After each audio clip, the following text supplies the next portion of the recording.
That's why we're here, bro. This is real tech talk. Boom shakalaka. So who the hell are you, bro? You know, what are you into? What do you do? Yo, you can keep it real here. Tell me about these real estate traders. Eric Brody is the managing principal of CEMVC LLC. All opinions expressed by Eric and podcast guests are solely their own opinions and do not reflect the opinion of CEMVC LLC. This podcast is for informational purposes only and should not be relied upon as a basis for investment decisions. Clients of CEMVC LLC may maintain positions in the securities discussed in this podcast. Welcome back to Real Tech Talk, people. Today, we're getting into the subject that matters most. How do you raise money and what efficiency can you make that application to the real estate game? I brought in a beast to talk about it. My boy Domingo. Domingo, where was he? Pennsylvania University, you might have heard of it. Wharton. This other company you might have heard of, Google. We always bring you the best to decide if what is creating is application to the real estate space is a vitamin or it's just no, not a vitamin, a medicine or an actual vitamin. Domingo, thank you for coming all the way from New York City. The Upper West Side. Welcome. Thank you for having you here, man. How's everything? Thanks so much for having me, Eric. You know what? I forgot to tell everyone, which I think is most important, is that you too have a podcast that will be dropping soon called Groundbreakers, right? I do. And you had that very special guest on it recently. I did. I can recollect who it was. Oh, wait, it was you. That was right. You know, there's reciprocity in the house. Absolutely. But we actually met originally, and I thought that what was so fascinating about what you were doing, which we'll jump into, and then we'll go about your background, was like, it just made perfect sense. So let's dive into the company itself because we got like a new format. Let's talk about it. What are you attacking and what is the name of the company? And then we're going to use some segue at some point somehow to talk about how you came to that space. So what's the company?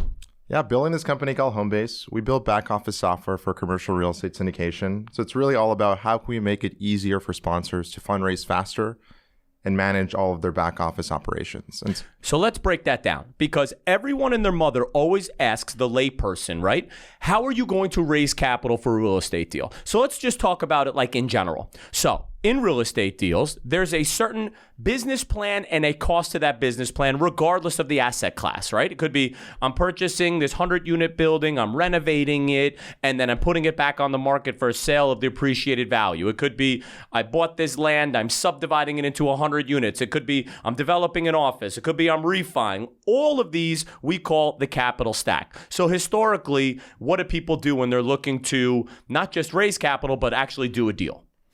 yeah, so from a lot of our customer discovery calls, about 30% of people don't use any software. They'll just use Excel spreadsheets. And so what that typical process looks like is you find a deal in the market, you're diligencing, hundreds of different properties. You find one you like. You say, you know what, this is the one we want to move forward with. You start reaching out to your entire network. You start saying, hey, I found this, let's say $10 million deal. I need to fundraise $5 million of it. That's how much equity so we need. first you go, we think we can get a loan. The market tells us 65%. They come to Annex. I give them the loan. But now they're solving, you're saying, for the equity required in order to close that deal or to execute that business plan, right? Exactly right. And you're saying first is these humans, whoever they are, right? Including, by the way, yourself, because you actually went through this same problem, which we'll go over in a second. You have an Excel spreadsheet. Who the hell is on the Excel spreadsheet? So it's really just you and your team, but you start sending that around to everyone in your network that you want to hopefully participate in the deal. And so people with money, right? Yes. To break it down. Your dentist, your doctor, your cousin, whoever, or maybe people without money, but whatever. You put them on the list. Exactly. So you're hitting everyone up. And ideally, you start getting soft commitments that ideally get to a hard commitment. But before being able to accept people's money, you typically need to do an identity check to make sure that their funds aren't coming from any illicit activity. You want to make sure. Wait. We like illicit activity. Wasn't Miami built on drug money? What are you doing here, Domingo? What's happening, bro? Well, I thought the real estate in America is built on this, dude. Now you're saying we got to follow a background check? Yes. So background check, or just on the funds. And then also doing an accreditation check. So if you're doing a Reg D 506C, for example, you can only have accredited investors, which is what most sponsors do because you want to do general solicitation.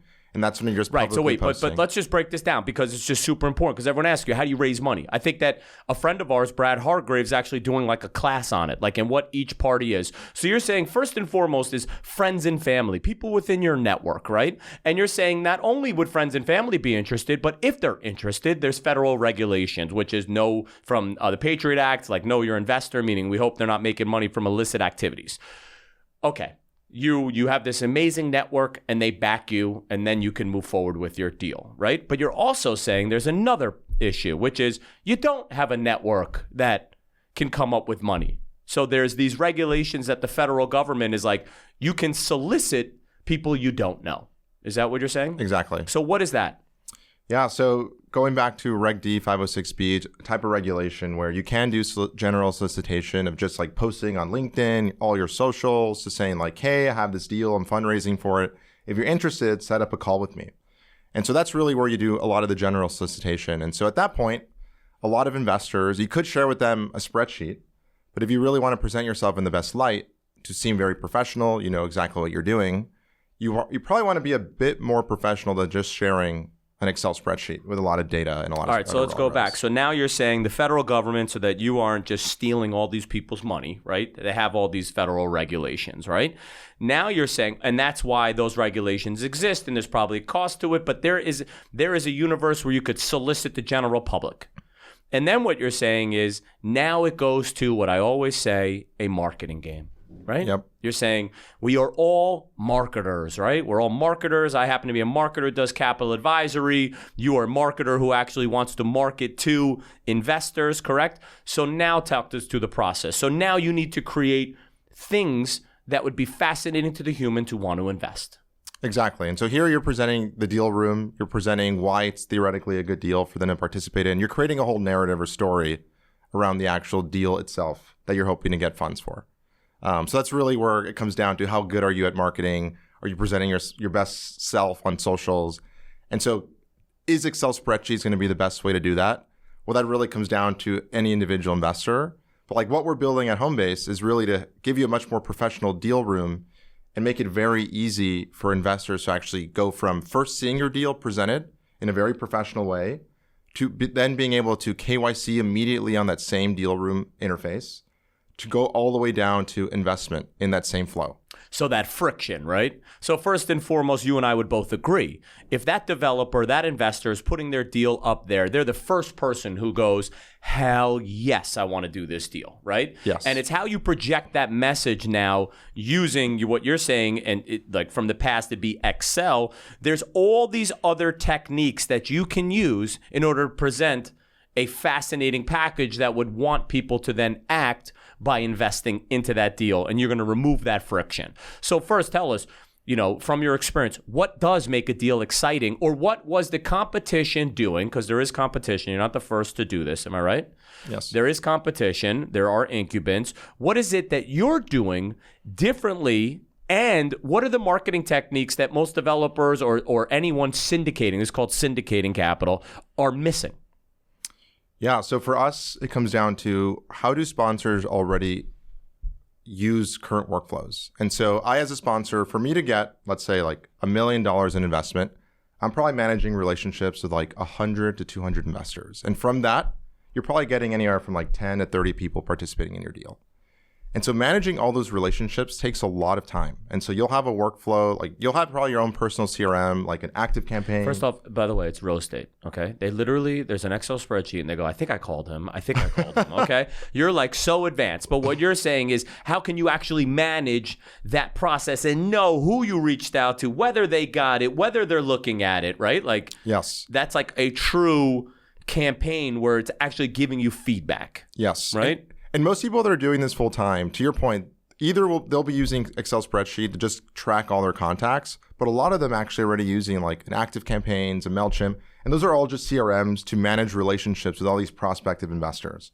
Now, what Homebase is doing differently than what a lot of incumbents today are doing is the first is integrating workflows with your existing CRM to the Homebase platform. So if you're having conversations on Active Campaigns with all your different investors, that's automatically being ported over to Homebase. And the reason that's important is because when it comes to tracking the investment, you don't want it to break where you're having, multiple conversations in your CRM. But the thing that's most important is who of those people actually invested. And so you don't want to lose sight of, hey, okay, I had a conversation with Wendy. We've had 3 touch points. On the last touch point, she said she was going to invest. She invests on the platform, but those 2 workflows aren't communicating to each other. So your CRM's telling you one thing, your back office software is telling you something else. And so you could download all that data, re-upload it, but that leads to a lot of time and effort. Well, and let's some explain breakage. that to the audience, because remember, they're not tech heads. These are real estate people, right? Sure. So what would that process basically be? So I got this Excel spreadsheet. I'm calling everyone up, or I'm emailing, or even have a MailChimp over and over and over, and they go, I'm interested. Okay? So your spreadsheet says interested, right? Yes. But then you're saying, right, then there is a, what do we call that gap? I call it an air gap, like in plumbing. When you go to a bar, you can't put the pipe directly into the sewer system. It has to go to a slop sink and then go down a pipe. What is that gap called in tech? Just like siloed data. Just Right, so siloed data. So think about it. I got this Excel spreadsheet. I called Domingo. I called Bob. They're interested, right? But then you're like, great.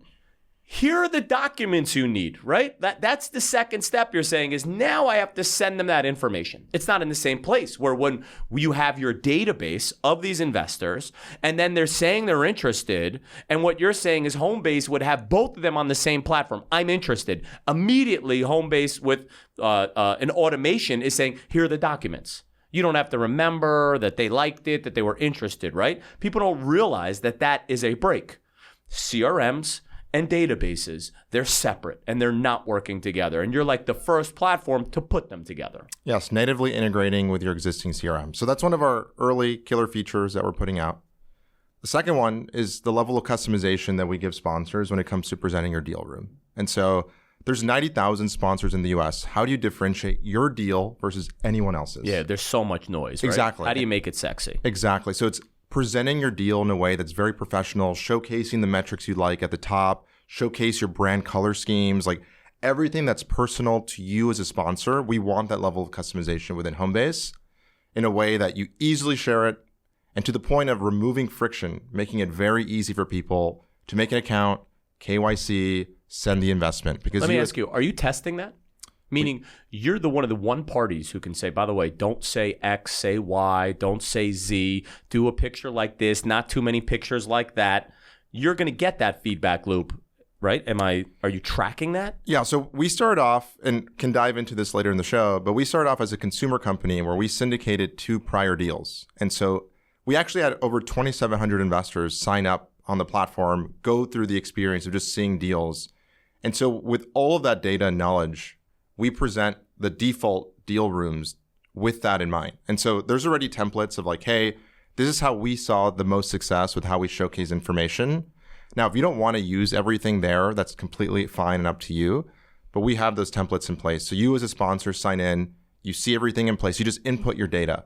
But if you don't want to, if you want to remove certain things, you can. So that's the level of customization. It's so funny. It's like you can not use our templates, although we have data that backs our templates work. So yeah, please feel free. You're saying in a very sweet manner. I'd be like, what are you fucking like dumb? Like this is what's worked. So use that template, right? And then the party that's aggregating deal flow, investors that have invested, you're the one with the data. I do 1 deal a year, 2 deals a year as a developer or a purchaser. That's all you're doing all day. You have the information, right?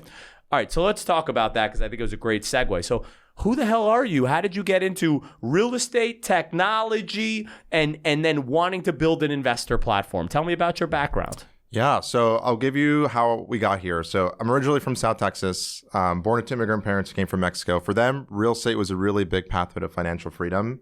Wait, so South Texas, that's literally guns, border, McAllen, hunting, cowboy hats. This is good stuff, man. So you grew up in South Texas to a family that came over from Mexico, so an immigrant parents. Okay, cool. Yes, and for them, they were dentists by day, but real estate investors by night. So what were they investing in? All residential. All residential. A lot of it built to own or built to rent. In your neighborhood, like in your area? Yes. Oh wow. So very much, it was all their capital, so they never took outside capital. But most weekends as a kid, I was at open houses because they were always saying like, should we buy this? Should we not buy it? At the time, I hated it. But in hindsight, very beneficial for my career. Post that. Wait, can we talk about that for a second? Sure. I think it's super important. People ask me all the time. I'm the son of an architect, and I was on construction sites all the time. They're like, oh, you hated it. You were a kid, right? You didn't want to fucking go to the open house. I didn't want to go to the job site. But you're right. At the end of the day, the visualization, like subconsciously, things were going on, but I can't be like, oh, I loved it so much. So I really appreciate your authenticity and being transparent. Be like, yeah, what kid wants to be on the freaking open house on like a Saturday? Should I buy this? You're like, I don't care what you buy. Get me a Lego, No, I love that you could relate to this because most weekends that was my life.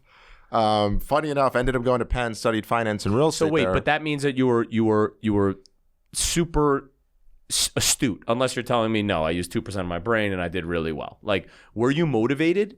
Oh yeah, very motivated in class, consistently, like always studying. So you get into Penn, yes, which is massive, right? It's an Ivy League, right? Yes. All right, boom. And okay, so what were you thinking when you were going there? Because you have a family who's like, by the way, this costs a lot of money. You better come out of that smarter, right? Yeah, really thought I was going to go into banking, like a typical investment banking job after college. Had the privilege of working at Google for an internship. Loved it. And so you went back closer to home. I went to California. So you went to school on the East Coast, but then you went to the West, back to not even the West. I mean, to San Fran for Google? San Francisco, for 5 years. So in the summers, you didn't even go home?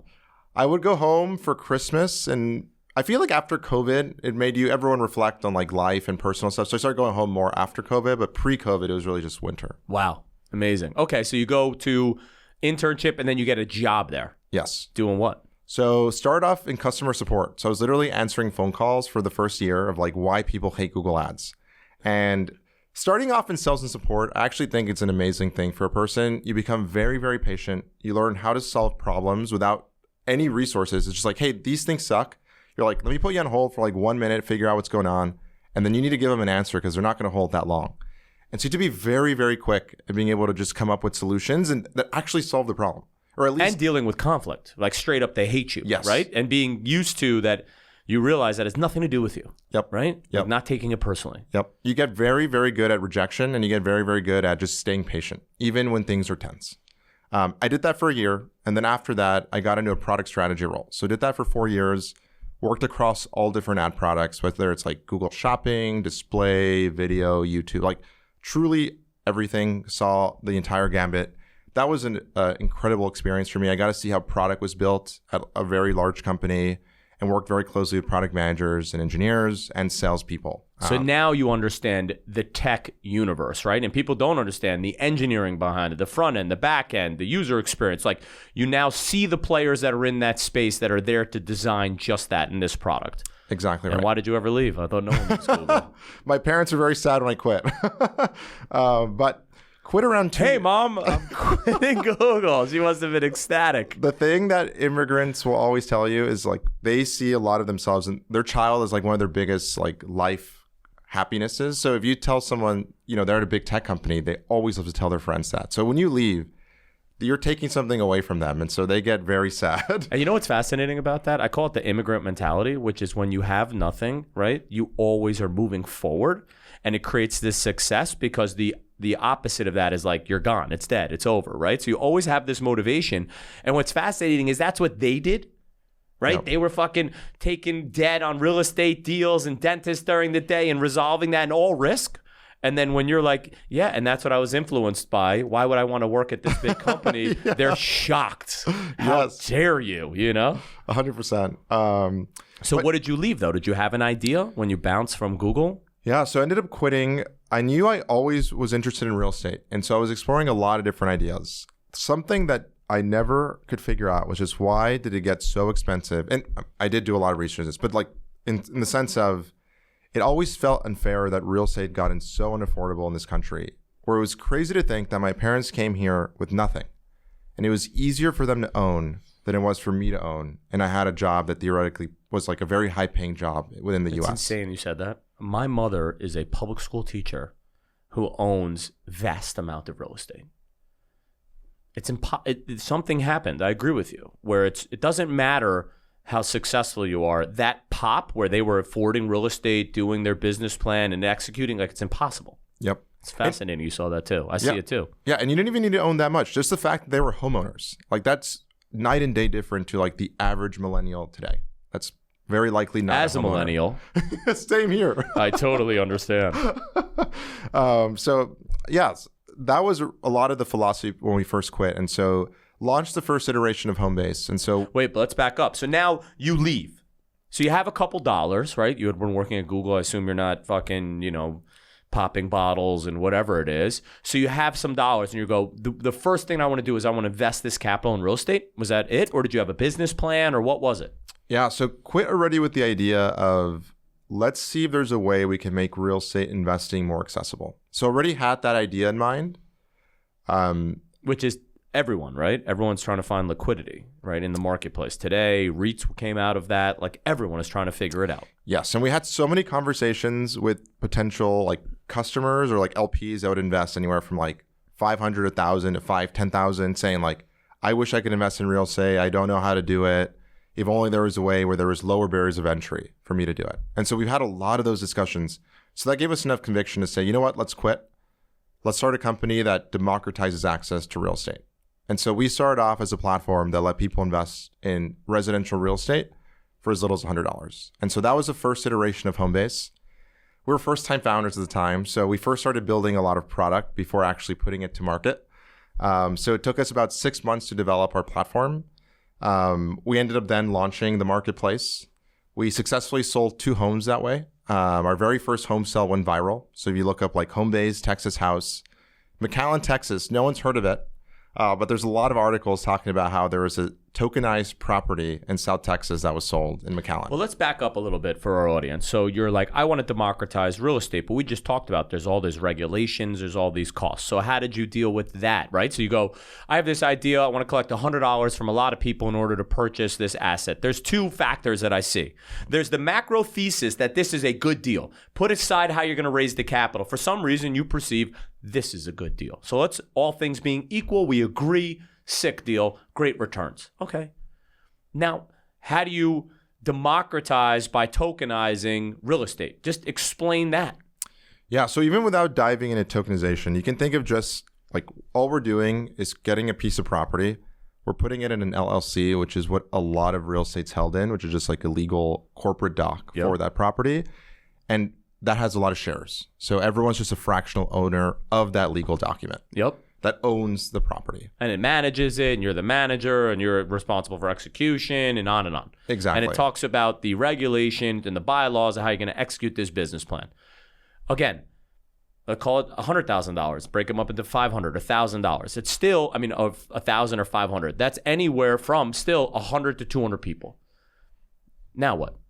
Yeah, so once we had already set up all the legal documentation, keep in mind, we came into this not knowing that much about it. So it spent us about 6 months to put all the legal docs together. Paid a lawyer a pretty penny to help us create everything. But that was everything that we set up. After the 6 months of developing product, we actually ended up joining an accelerator called Techstars. So we were in the Techstars Boulder cohort, had an amazing MD. We're there for 3 months. And at the end of the program is when we launched our platform. So we were one of the very first companies to tokenize a property on the Solana blockchain. And so that feat alone allowed us to go viral across a lot of different social media platforms. So it really was marketing. It was marketing. And the thing was, we weren't soliciting. So it wasn't like we were saying, hey, we have this deal up. The virality came after we sold the deal. So we actually, the way we sold this first deal was we had just organically been building a base just based on us as founders of people following us.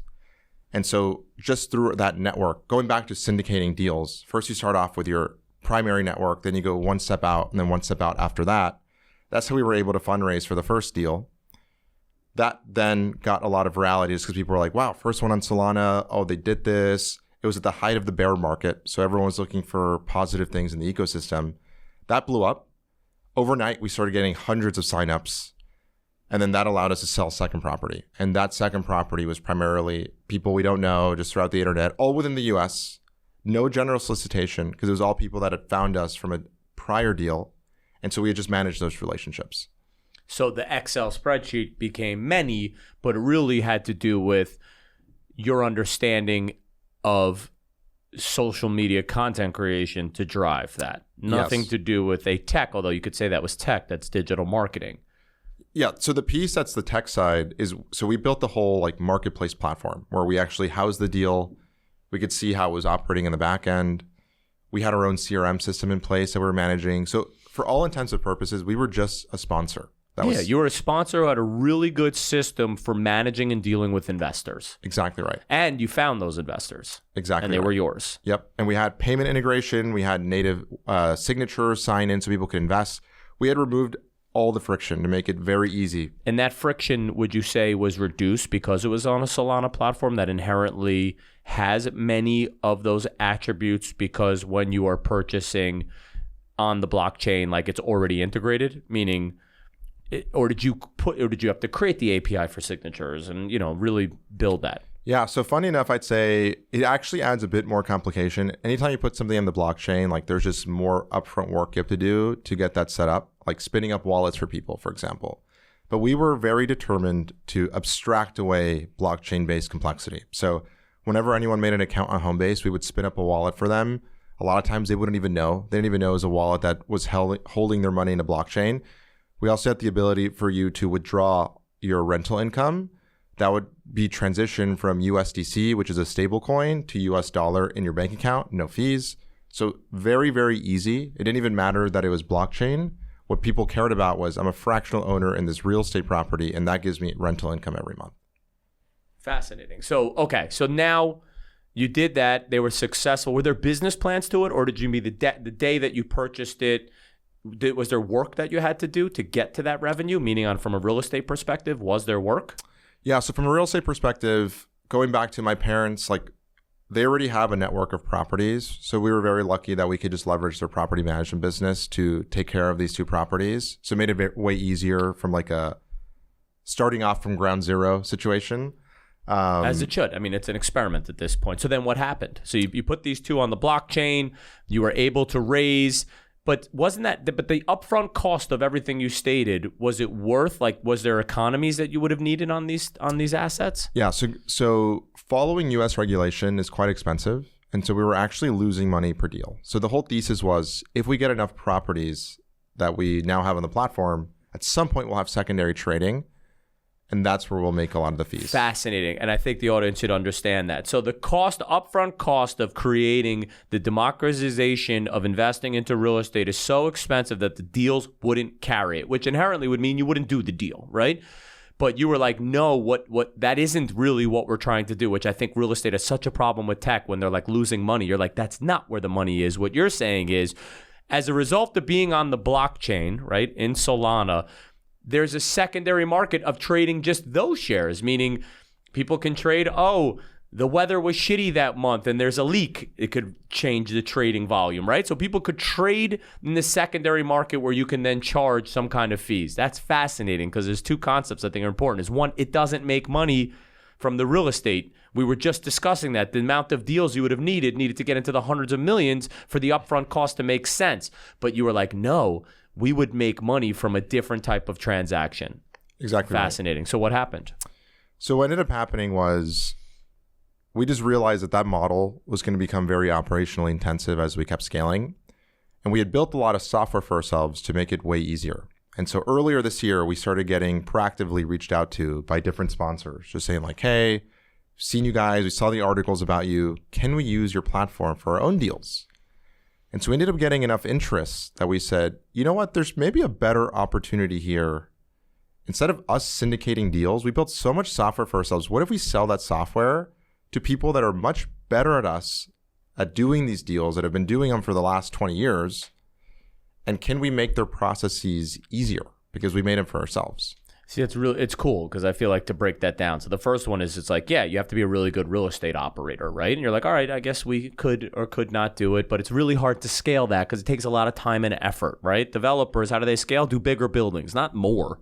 Yep. Right? So you're like, maybe that's not the game. And you're like, what's a scalable game? It was the infrastructure you built. Yep. And how did sponsors know that you even had that? And what was so unique about it? Yeah, so the reason sponsors found us was because they had seen that we sold those 2 homes. So they're like, hey, you basically syndicated deals. We'd like to list our own property on your marketplace. And so we would say like, hey, we don't actually help you fundraise, but we do have this infrastructure that makes it easier for you to fundraise with your network. Right. I think that's important because the other teams that are out there, the other companies competing are like, you can raise more money. You're like, no, let me tell you straight up. And I think being authentic is perfect is like, no, we're going to remove friction. You still got to go raise your money. Right? Exactly right. And so it's really just, can we make your processes easier so that you have to spend less time dealing with all that annoying stuff? Like, did people sign my documents? Where are they in the pipeline of actually getting new investment? And you can actually focus on things that matter, like talking to more investors, doing diligence on new properties. Like that truly is where you as a sponsor have the biggest value add. Stop worrying about all the documents, people sign them, how things tracking. Like let software handle that. You focus on what matters.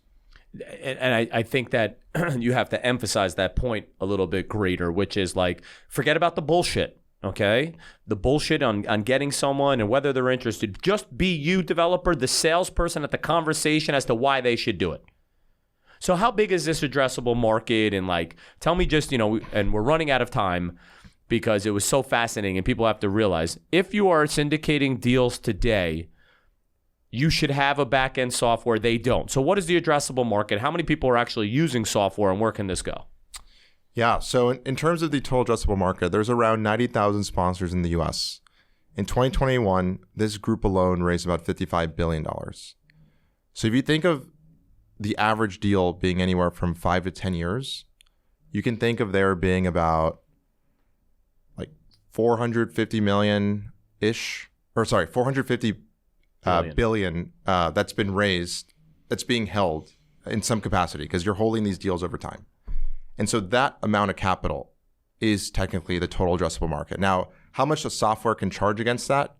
Industry standard today charges based on equity under management. So if you just take traditional industry standard, which tends to be about 0.06%, that gets you to about a $500 million immediate revenue opportunity. Now, and then of that, how many are even using tech? So I'd say that 70% of them already have an existing software. Really? 30% don't. When you say existing software, would you consider Excel though? I would say Excel. Let's say someone who built what you're stating. Do you really think, it can't be that 70%. I'd say they were the most advanced humans on earth if it was 70%. So this is just based on the sample that we did we had conversations with about 100 sponsors, and that's what we saw. They're really using it? Because I got to tell you, I did 40 projects. I never had anything. Really? Yeah. Okay. Yeah. So there's like definitely... if I was doing it today, I know the 3 players, and I just know that your user experience is simple, or like it's a no-brainer. It's obvious to me. Do I need all the features? No, I have my own CRM and all the stuff that we were talking about to raise. Like I would have that on my own. Yeah. But like all the reporting, reducing the friction, laying it up for you, like it's wild to me. As long as it's cost effective in what you're saying it is, nobody should be dealing with that anymore. You're absolutely right. And so there's a lot of legacy players in the market that are building solutions to make it easier. A lot of those solutions look and feel like they were developed 10 years ago because the majority of them were. And those workflows aren't always the best. So like going back to, they don't natively integrate with your existing CRM. So even because you have this back office software, those 2 silo data systems aren't talking to each other. So you're still spending a lot of time. We've seen it. We've seen it in tech. Like the first doesn't mean they win. They get unseated. So that to me is like amazing, right? You're saying, yeah, we saw you do it, but we've just done it better just because tech has changed so fast. And for them to rechange their infrastructure cost hundreds of millions. So like we're new, we're doing it, we're fresh. Come over here. And then, so where can they find you and learn more about what you're doing? Yeah, homebasecre.com is where And what about the podcast? Groundbreakers is the podcast that we have. And something that's really been very cool about Groundbreakers, we've had a lot of real estate sponsors on it. We've had about an 83% conversion rate when someone coming on the show to then take a demo with us. So it's a really good way to build authentic relationships Don't with give people. away your marketing secrets. That's why they got to call you up. You know what I'm saying? Last thing, what we always ask anyone. So you're in doing this, you're hustling your ass off, you're a child of immigrant parents, you probably can't take a break. What do you do to actually mitigate the stress in your life? Like what's the opposite side? Yeah, I'd say that the majority of my time right now is spent working, but I do take protected Saturdays. I used to work every day. What ends up happening is every day feels so similar that it feels like there's no end in sight. So I'm a big believer now of having one protected day, which is critical for relationships with a significant other. Oh, really? Is that true? Oh, I didn't know that. Interesting. Yeah, I can't tell you how many conversations I've had with founders that have gone through a tough breakup, and then that heavily affects their mental state, which then affects the company. So to me, it's like Saturdays, I'm going to be spending with my girlfriend, need to make sure like she's happy, and that leads to then like I'm happy with how things are going. And like to me, that's really how I de-stress, see friends, spend time with my partner. And the rest of the time during the week is really like if you're in the early stages, you're really just thinking and working all the time. Well, listen, I really appreciate you coming on. That's awesome. It's obvious to me that this is something people should be paying attention to, and there's no way that 70%, unless it's the top companies that are the ones raising most of it, the mid-market, you barely scratch the surface in dealing with this. And the mid-market's doing $100, $200 million deals, but they are not. There's no software that they're using in order to keep this information there. So I wish you the best, bro. I appreciate it. Thank you so much, Eric, for having me on the show. This is amazing. You got it. Wow, episode 49 in the bag. It's obvious that what he's creating is a medicine. It can't be a vitamin. It's already been proven into the marketplace. There's other incumbent companies that he's trying to undermine. So the real question is the user experience changed so much that if you're using new technology, that will actually take some market share from the incumbents that are there? And by the way, I think it's true. The tech that was available 10 years ago when you built your software is completely different than today. The second thing is he has domain expertise. He actually did it. He put his money where his mouth was. He tried to tokenize real estate, executed on that basis, and realized that what he actually built was an investor interface where it would easily to regulate your investors. I was speaking to the credit fund the other day, and they're doing $100 million, $200 million deals, right? They're like, we went out to raise capital. We don't remember the call that we made yesterday, and these guys are doing big deals. Imagine the efficiency in your marketplace if every investor, you take it to the end result, whether they're interested or not, on the same platform. So to me, it's obvious before he walked in that it was a medicine. What we have to find out is he the one to take the market share that's out there. And I got to tell you something. The mid-market space has no idea what's going on. And really that nuance of having a CRM connected to a database, if you're not in the CRM game or the database game, you don't think that's even a big deal. I'll tell you right now, that is a huge deal. Watch out for my homeboy Domingo, Homebase, mi gente out there. Peace.